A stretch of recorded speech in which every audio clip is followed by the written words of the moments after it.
Okay, welcome back, everyone. This is Aluminum Tarot. Thanks so much for joining today. I'm going to do one of the Tarocchi Mundi readings, which is actually going to talk a little bit about what's taking place in the world.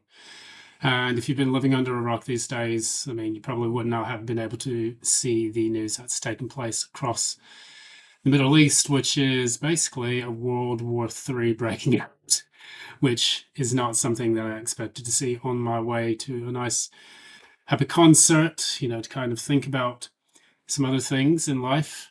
Things are a little bit happier than what's taking place in the Middle East, which is a tragedy. But what we're going to do today is we're going to look at what's happening and what the potential outcome of this could be. So, yeah, condolences to anyone who's lost their lives during this conflict.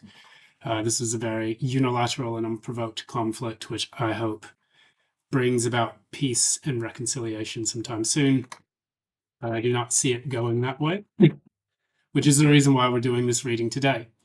Order of the day, I recently did a reading on this during the first conflict that broke out. And what I see throughout all of this is that things and tensions will only escalate. That reading that I did in the recent past is now coming into play now.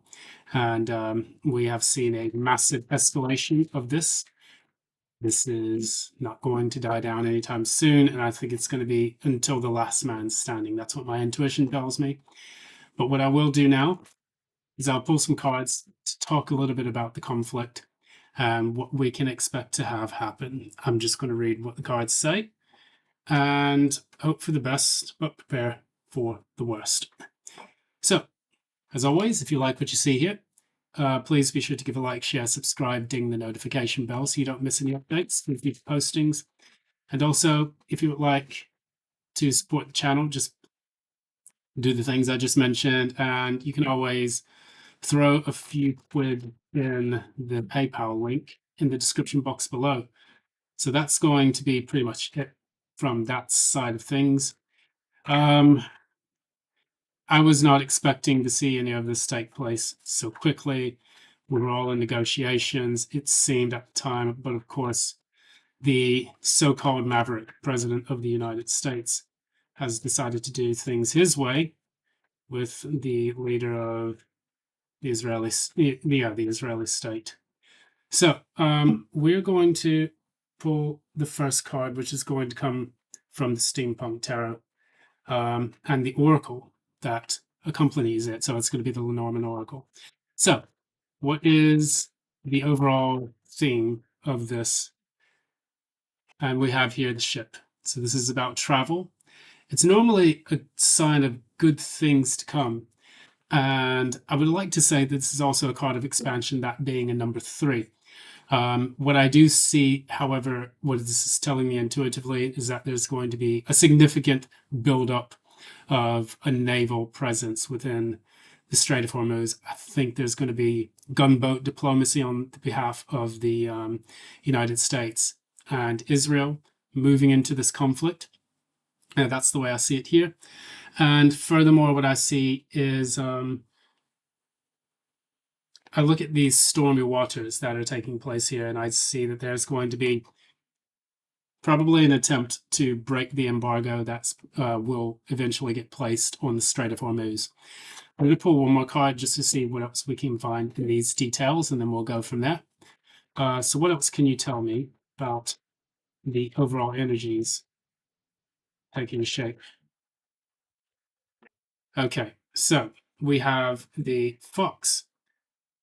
Now, Fox can be a positive or negative card, but it's going to be definitely, I'm getting the phrase asymmetrical warfare. This is going to be a situation or a season where there's going to be a lot of guile, there's going to be a lot of trickery taking place.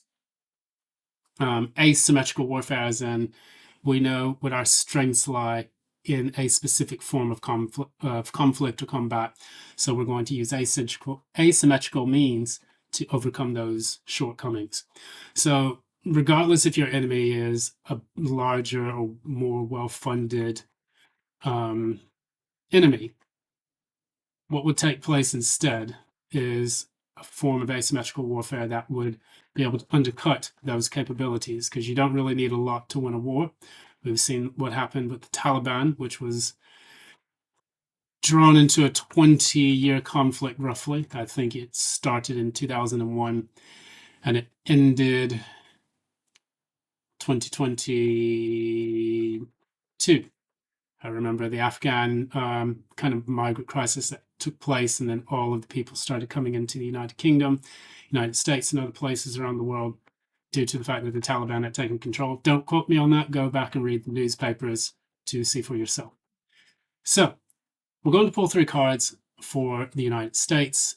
We're going to pull 3 cards for Israel. We're going to pull 3 cards for Iran. So please give me 3 cards for the United States. And 3 cards for Israel. What's going to take place with Israel?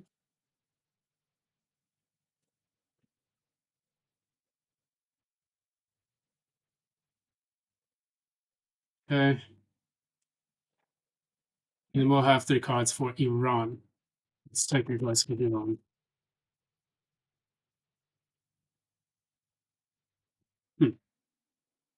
Okay. One more. Okay, so this is not something that I expected to have happen.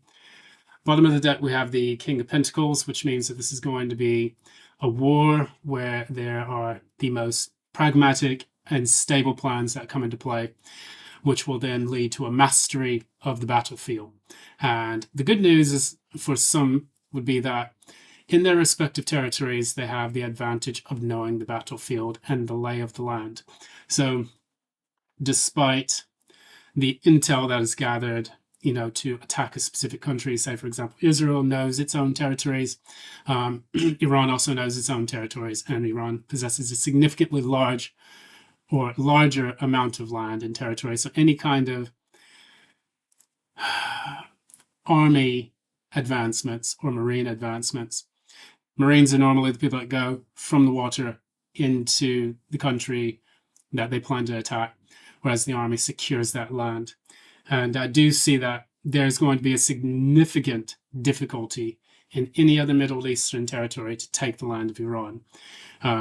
It's mountainous, no one knows the lay of the land, and there's a possibility that there's going to be significant blowback because Iran does possess the largest stockpile of warheads or missiles in its own territory compared to most other Middle Eastern states. So what we have here, we have, for the United States, we have the 6 of Cups, we have the 2 of Cups, and then we also have the Lovers in the reverse. What this tells me is that the United States, when it looks at the conflict that breaks out, it does so from a detached point of view, and it's going to reinforce the idea that its strength and its relationship with Israel is going to be long-lasting. And I do see that they're going to try to look into some of the more nostalgic aspects of this. We've defended Israel in the past. This is going to allow us to continue to uphold that, commitment that we have to it for the future generations to come. And there's the 2 of Cups. So this is a very watery energy. However, what it does not tell me is that this is a very genuine feeling. So there are always aspects of realpolitik coming from the United States where it does provide support for Israel, but is the relationship genuine? There may come a time where the United States actually cuts off that relationship in fear of any kind of reprisal. So the United States, as this begins to become a difficult situation, and it has been dragged into another Middle Eastern conflict, which it knows that it's not going to be able to get out of, what we see here is that the short-sightedness of the United States, due to the fact that it looks at past alliances and does things from a more propagandistic point of view rather than a realpolitik point of view, it's going to find that it needs to withdraw its consent to this conflict, and that it needs to also tend to its own interest. So you may see a large pullback from the United States regarding this whole conflict, because Israel did strike first. Iran responded and retaliated. Now we have the issue with the Strait of Hormuz, basically getting closed off. Maersk has also pulled out of the Strait of Hormuz, and as we know, it is a Danish shipping company, which is the largest in the world. That says a lot to what's taking place and the kind of business implications that will happen as a result of this. The United States clarifying this, we have the apprentice, which is the fool, and that is them taking very foolish risk. Clarify fool, please. So we have the two of wands here in the reverse with clarifying fool, and then we have the hermit. So this is, again, I get that withdrawal energy that has taken place due to the fact that they did not plan sufficiently when they got into this kind of conflict. And because of that reason, I would see that the US would probably withdraw support faster than expected. Now, that's what I see from the cards taking shape here. It's kind of like a bit of bravado, and I do see a little bit of the United States president in this conflict being the fool, but not having a solid plan to really understand what it is that he needs to do. So he's probably convening with people around him who probably have more intelligence than he does.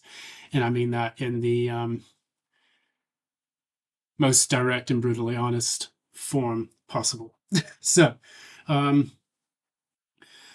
that said, we're moving on to the next one, Israel. Israel initially will have the Four of Wands. It will have the upper advantage due to its support. But then it's going to realize, death in the reverse, that its enemy is not easily conquerable. And this is going to lead to a Page of Wands moment. This is going to find out, holy shit, we don't actually have what it takes to take this enemy out. And furthermore, it's going to also mean a lot of communication towards Iran and towards other people is going to be more bellicose communication. This is fire card. This is also the card of news and correspondences with people. So this is kind of like a cocky and arrogant child. And I'm saying this in the sense that when the cards come out like this, it says initially we have the Four of Wands, which means that yes, we have the window of opportunity to strike, but when that strike happens, it's not going to go as planned. The enemy will not go down. And additionally, it's going to provoke some very immature, childish behavior on the country's part. So, as we saw in the most recent reading, which then took place, I think it was a few months ago, I will put that in the description box below as well so that we can refer to that. When that happened, and we know that the Israelis have the the Iron Dome defense system. That Iron Dome defense system has failed multiple times in protecting Tel Aviv and Haifa, and it has failed again this time. So it is not Iron Dome, it's more like a Swiss cheese dome, which can protect against some attacks, but most of the time doesn't protect against all attacks. And so that is going to expose more of the weaknesses within the Israeli government and its defense capabilities, which also points to the idea that if the United States and other countries are spending, I think the United States spends $3.5 billion each year propping up the Israeli defense funds. I think it's going to be a little more difficult for them to justify that expense if the Iron Dome fails to operate each and every time. And now we do find ourselves going into a protracted, longer form of conflict, which will in turn cause the Israeli military and the leadership to get, visibly frustrated. We're going to clarify this a little bit more. Clarify Israel. Clarify Israel one more time.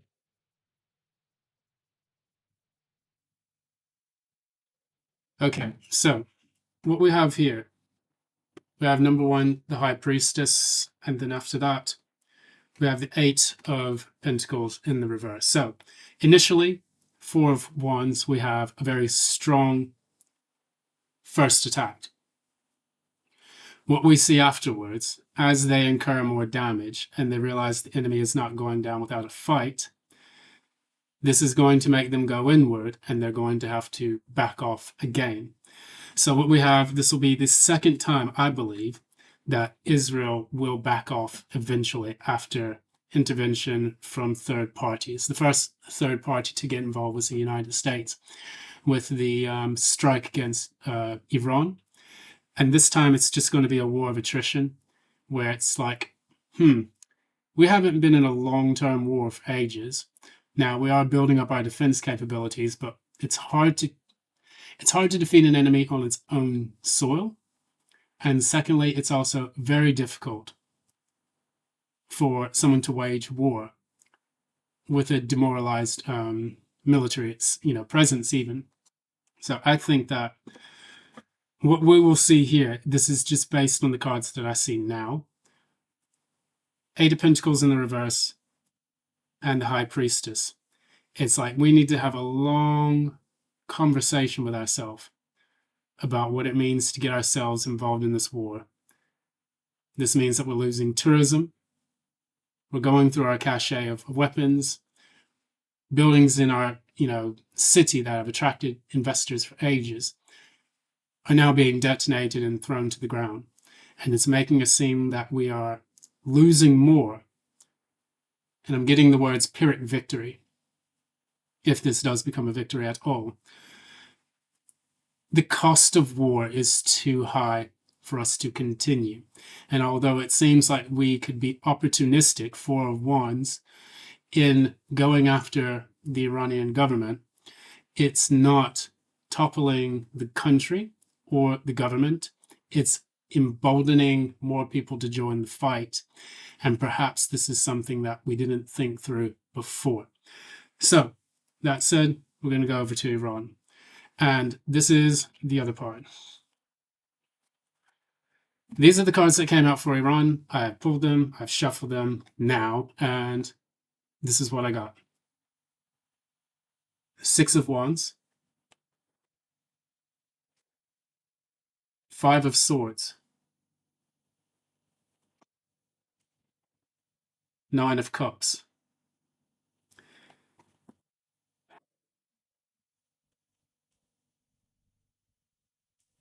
How do I say it to the world without sounding like a prick? I'm going to try.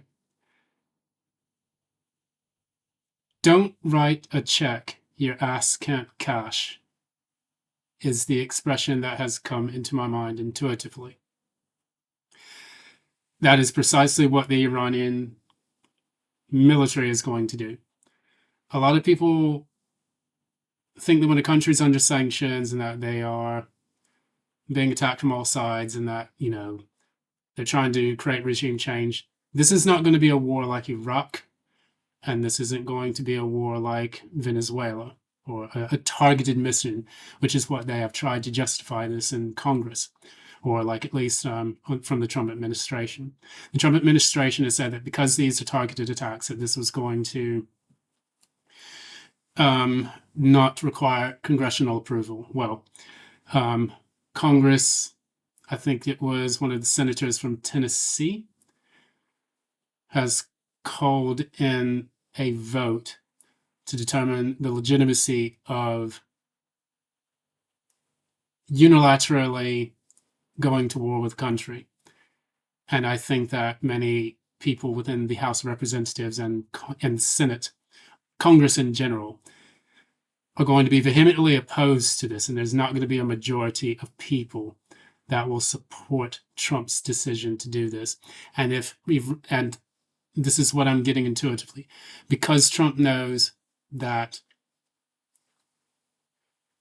if Iran doesn't go down quickly, he can no longer justify his decision to unilaterally declare war on a sovereign nation to try to take out their leadership again, which was seen in Venezuela,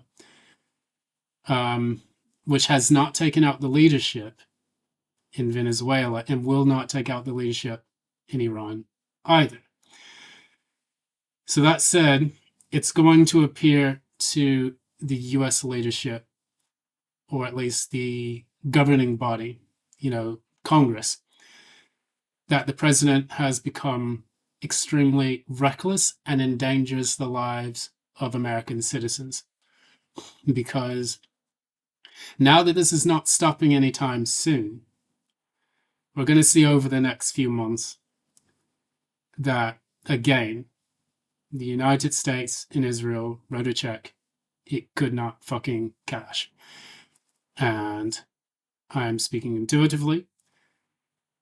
I speak to you both as an American and as a British citizen that I don't want to see war on either side.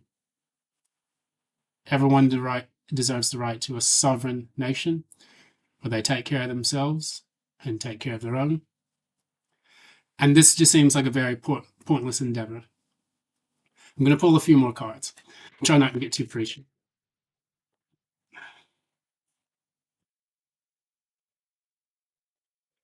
Okay, one more. Left for Iran.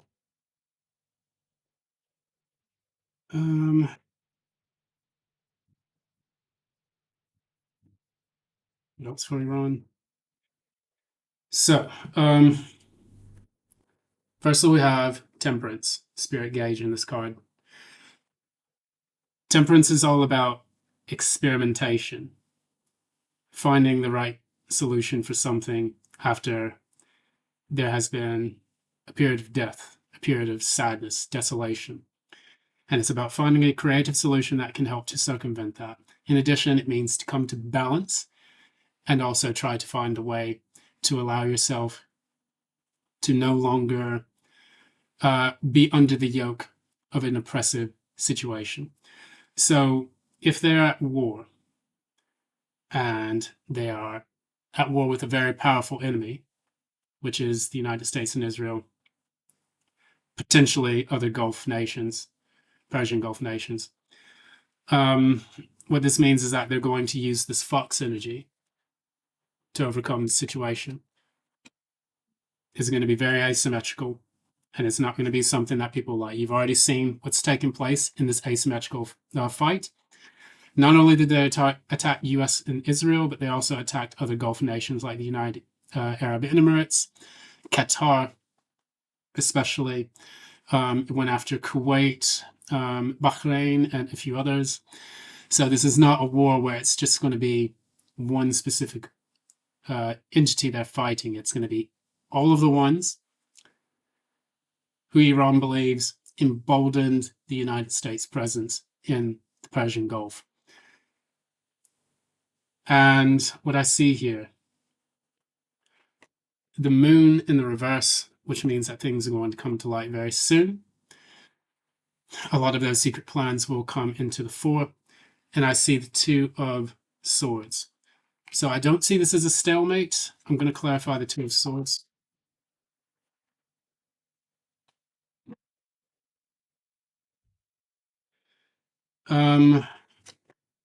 We have the Emperor in the reverse. So what this means, clarifying the Two of Swords. This Emperor in the card in the upright, you can see it's in kind of a chariot.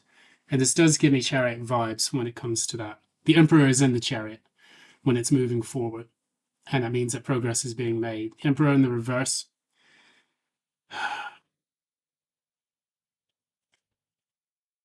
Clarifying the Two of Swords. This gives me the impression that there's going to be a closing of a gateway that allows people to go through. If that is the Strait of Hormuz, then no one's getting in and no one's getting out. And that's going to be very fucking deadly to the global economy. And the reason why I say that is because the Strait of Hormuz, it controls about 20% of all shipping in the entire world. So 1/5 of all goods and services that are shipped go through the Strait of Hormuz, and that's particularly petrochemicals. That means all of the Gulf neighbors are allowed something called safe passage, which is, from my political knowledge, comes from the International Convention on the Law of the Sea, which is a law that was created by the United Nations in 1982. And that states that countries are allowed safe passage to go through the Persian Gulf, which is owned by Iran, which is probably another reason why the United States and Israel want that territory so badly to fall under a different regime. Not only would they control the oil, but they would control 1/5 of the world's economy. That is not going to happen. And I'm going to pull one more card.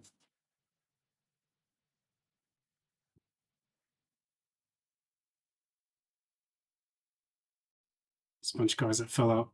So, I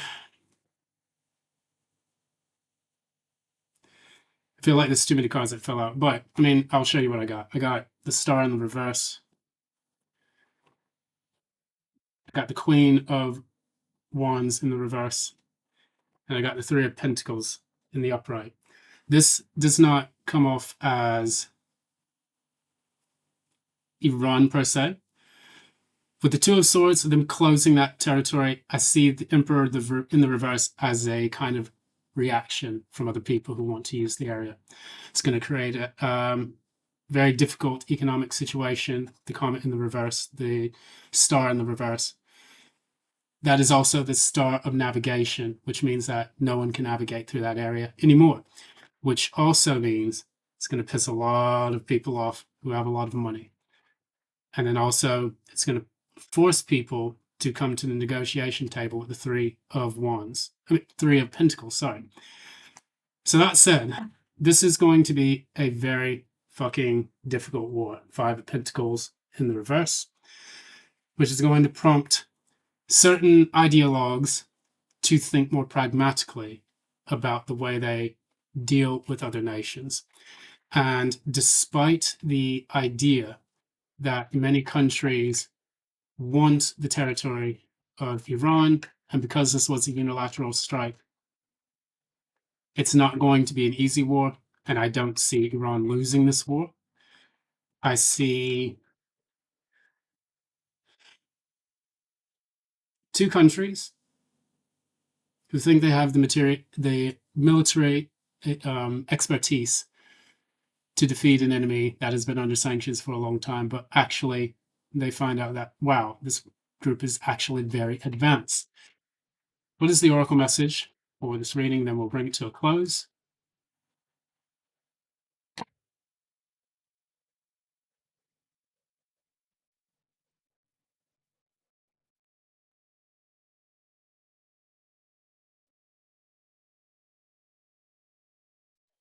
So I got surrender to the change in reverse. So this means that normally in the upright, you would say the art of allowing resilience, adaptability. If I was reading that in the upright, that those would be the qualities that I would say would take place: the art of allowing things to happen, resilience, adaptability to the situation. Yes, but in the reverse, what it says is that come hell or high water. That is the message I'm getting in this. It's going to be a long, protracted war with two powers, and it could drag other people into it. I got another card, which is Gratitude is a Dreaming, where it talks about being able to visualize what it is that you want to achieve, or to accumulate in life, whatever it is that you want to manifest. And it's all about being grateful for the things that have come into your life already that have allowed you to make it this far to date. So with that there, I think I wouldn't even call this a war where no one wins. I think there's going to be a clear winner. With the Six of Wands, the Five of Swords, and the Nine of Cups, um, the Western powers are not going to win this war. That is just what I get in the cards. And lo and behold, things could change, but I don't see that happening. So I'm going to leave it there. Follow the news, see what happens. We'll see how this situation plays out. I am hoping for peace in the Middle East, as we used to say back in the day. But if that peace does not come, then it is incumbent upon the victor to end this conflict as swiftly as possible, to preserve their own homelands, to preserve the well-being of all people within their respective territories. That goes not just for Iran, but also for Israel and the United States, that their people should prosper and not be in this bloodbath that they have pulled themselves into based on the piss poor decisions of a very small number of people who have decided to go to war. And as we have always said, war is old men talking and young people dying. And we don't need that kind of world today. We need a different world. Anyways, Aluminum Tarot, thanks so much for joining. I'm going to leave it there. Thanks so much. I pray for peace. Until next time, love and light.